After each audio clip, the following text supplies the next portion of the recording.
This is a capture challenge for black. The first move has to be this cut. There's no other move. All of these are good for black. White will have to connect every single one of them in order to connect something out.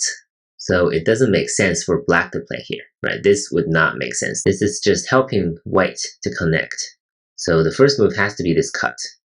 And then black must stand down here, because if not, white will have more liberties, and this will be a real eye. So black cannot Atari from behind. So number 1 and 3 are the only options.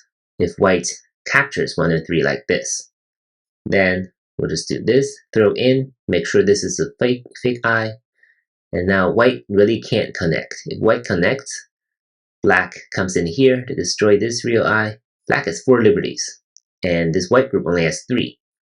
So the best white can try is to connect on the outside, but it's too late. This will be a connect and die situation. So the best white can do is just to leave it and allow black to capture like this eventually. So this is one correct variation, but of course, when you're doing this problem, you have to think about whether white can play something else here, because it's easy to think about this Atari capturing 1 and 3. But in this pattern, white obviously has another choice, and that is just to connect here, right? If black plays on the outside, then white can win very easily, because now 1 and 3 will form a real eye. So the best black can do is to play here at the 2-1 point. And white only has 3 liberties left. White can try this, but after 6 and 7, white still only has 3 liberties left, and black has 4. And white can try to connect on the outside, but of course it will not be in time.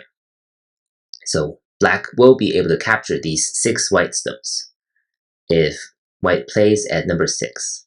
The tricky part about this problem, however, is that white can actually start a ko after black's number 5. How do you start a ko? You throw in.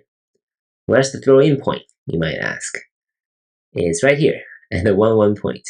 Now 6 is a throw in. Black must capture.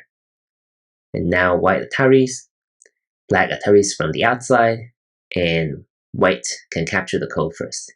So this is actually the best variation, meaning white playing its strongest moves. This problem is also a ko.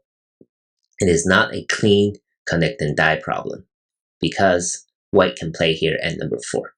So it's a variation that's easy to miss, and as always, think about whether your opponent can make a ko, because oftentimes they can, and these problems are tricky.